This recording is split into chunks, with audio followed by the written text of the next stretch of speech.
Hello. I hope that everybody is doing well today. I had an amazing phone call with a friend yesterday and I had to reset, recharge, get some things done. And I just really wanted to share some value, some love, and a different perspective again, as I normally do, right? Because you guys know, as I grow through things, as I go through things, as I help people through things, I love to share that value because I feel like we're brought to people for a purpose, for a greater purpose, for a reason. It's because we're either going to learn something from them, be it something we like, we don't like, something we want to incorporate or not, or we have something, just there's an exchange. I deeply believe that there's an exchange, and I have this growth mindset, so I feel like there's something to learn in everything. There's something to learn in exploring who a person is, what drives a person, and just all of that, right? And so as I was talking to my friend yesterday, when we were talking about something I was going through in my personal life and just how to navigate it, because I felt like, they really had the insight that would help and benefit me to get through this so that I could then help someone else later on down the road. And I got so much value from that phone call, so much value. But something that I wrote down that I felt like I wanted to share today is this. Celebrate the skeletons in your closet. Sounds insane, right? And I can't tell you how many times my family members have told me directly, like, you overshare, you share too much. Why are you telling all your business? Because we grew up separate in different homes in various ways and things like that, but it was family business is family business. The outside world doesn't need to know. And since my divorce and getting out of the army and transitioning in my purpose and my life purpose and my soul's purpose, I've become very transparent, especially being online building my businesses, right? I've been transparent with you guys about my injuries from the army, depression, anxiety, PTSD, CPTSD, all of those things, right? Like there's a laundry list. All of the physical aches and pains, my brain injuries cause migraines and stuff like that. And that's greatly linked to pain and mood, right? Because it's just like this big circle. But it also allowed me to be honest and open with you guys when I got sober. And I was terrified sharing that because I was like, is my ex-husband stalking my profile? Is he going to use this against me? Because I have full custody. Like, what does this make me look like? How are people going to judge me? Or is this making me vulnerable? Is this making me open to attacks? Is this going to show people something that I don't want them to see? Like, all of those thoughts are very, very real. And I moved through it slowly every day by just showing up and taking back power and sharing that and seeing I wasn't the only one going through something. Because a lot of times, and you guys have heard me say this a million times, pain and suffering is not exclusive to me. It's not exclusive to you. It's something that every single human on this earth will go through at some point. It's inevitable. We are souls in a human body fulfilling a purpose. And a part of that is exploring humanness and allowing humanness to direct us to our gifts, our talents, our purpose that's buried in a place only we can find it by going through those trials, tribulations, and things like that. So on this phone call with my friend, he just really, it was everything and more than I needed. And I'm not lying when I say I was talking to him, and then I got my notebook out and I was taking notes, because it was just, I was absorbing so much and being reminded of so much and how far I have come. I don't give myself enough credit, and I feel like a lot of people do this, especially women. We don't give ourselves enough credit for where we are and where we once were, because we're still looking at, well, I'm not this yet. I'm not here yet. And we forget to pause and celebrate that we're not where we started. We're better than when we started because we've learned, we've adapted, we've overcome. And another tidbit that I have to share is the idea of guilt. and allowing guilt to keep us small, allowing guilt or fear or shame or obligation to someone else and the shoulds. I should respond, I should engage, I should interact with this person because they're my brother, sister, cousin, aunt, uncle, whomever. And I feel obligated because we're blood. I feel like I owe them because they took care of me when I was a kid. I feel like I have to, even though there's not an even exchange anymore. And they take offense when you grow. They take offense when you attempt to better who you are, what you're about. And if it takes away from your dreams, you have to give yourself permission to turn that shit off. Turn that shit off. And I'm shaking as I'm saying this right now, so I'm sorry if the phone's a little shaky. I didn't put it up on the stand. But allow yourself to turn anything off, to disengage from anything that takes away from where you're going, the vision that you have, that heart-driven, soul-driven fire inside of you that is screaming out that there is more, there is something more, that there's better for you. Because you're allowed to have better. You're allowed to be better. It's not a competition of me versus Jane or Sally or whomever, right? It's me against me. Me against the toxic version of myself when I was 20. Me against the trauma response, the walking trauma response that was angry and fought every single person's battle. If you came to me and you told me that you had a problem, and it allowed me to avoid the fact that I had my own stuff that I wasn't handling because I didn't feel like I was worthy enough to handle it, because I honestly didn't think I was going to live to see past 27. I never pictured life past 27. And when I tell you guys that my daughter came into my life in the most divine way, in the most divine time, I mean that from the bottom of my heart, because she revived my life in a way where it was, I can't leave her, because I know what it's like to grow up without a mom. My mom was murdered when I was just turned 10. I had already been taken away from her when I was about 5, 6.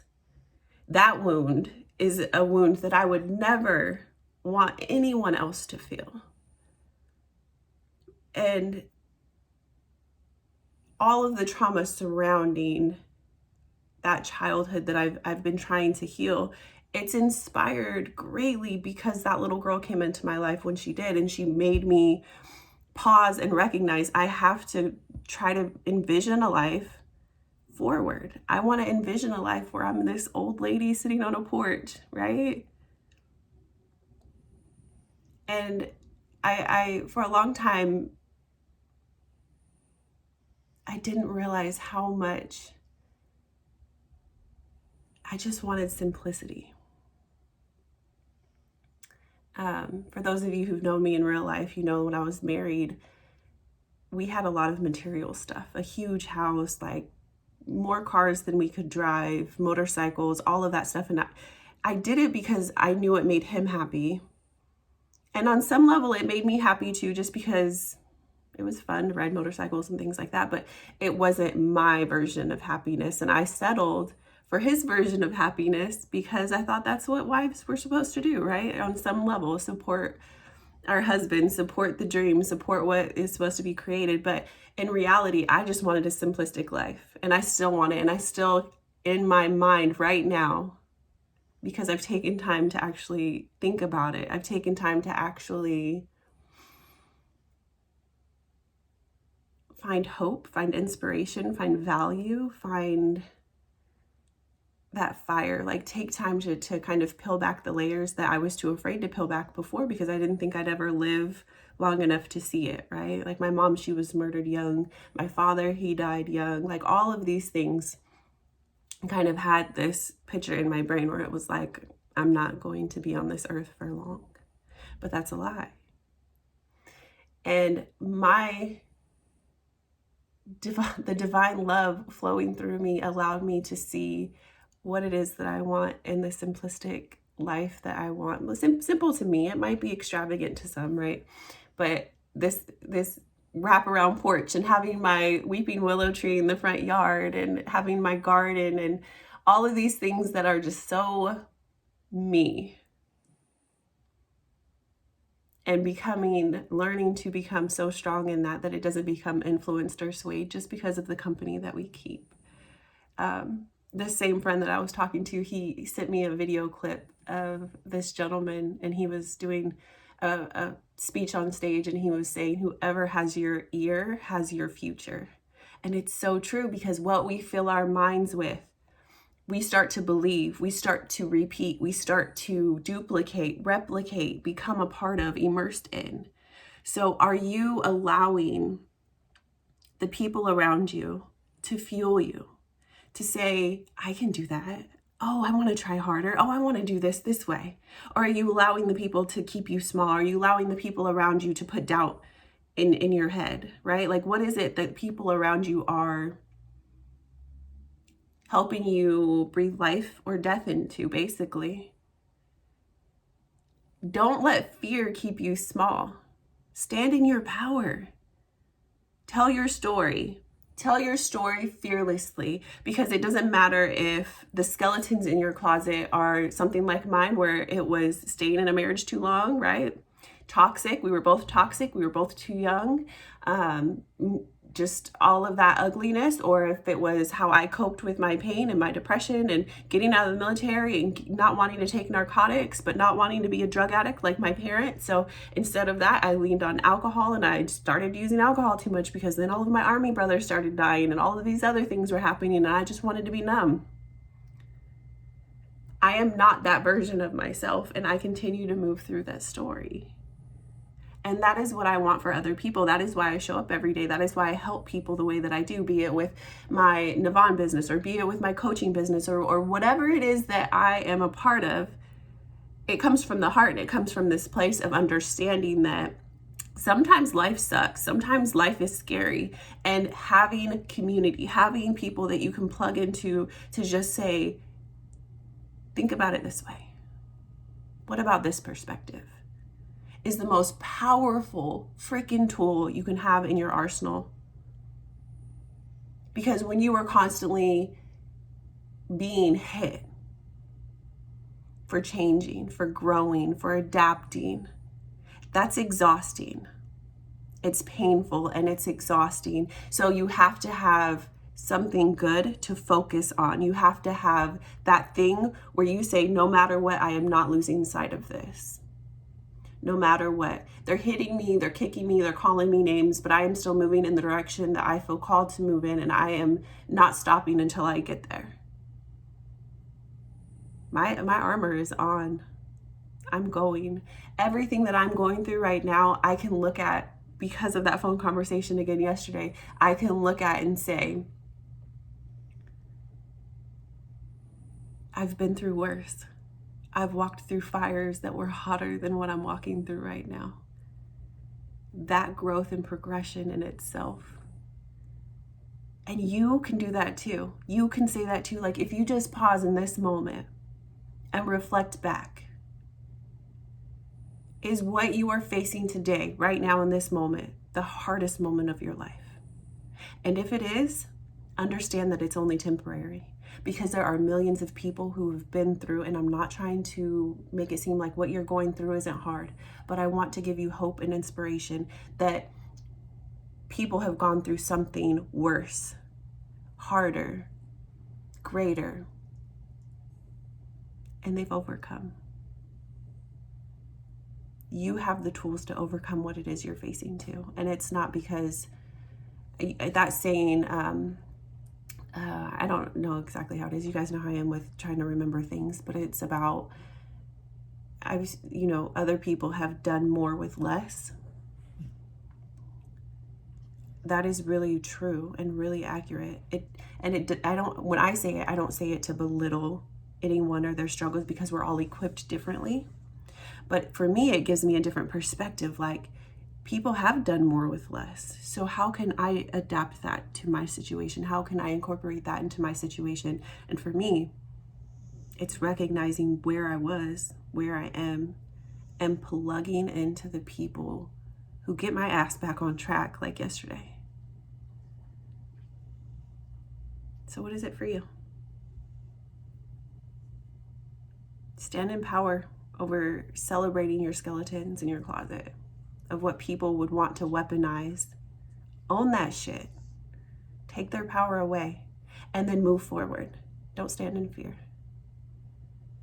You don't owe anyone anything. There's no obligation.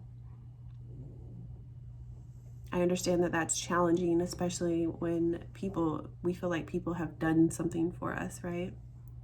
But someone told me if people did something with the expectation of payment back in return, then what was their intent for doing the good deed? So I hope that you guys have a beautiful, lovely, awesome day. Comment below what your thoughts are, if this resonated and all of that. I'd love to have a conversation with some of you guys about this, because I know I'm not alone in this. I know I'm not alone in this. So I will chat with you guys soon. All right, bye.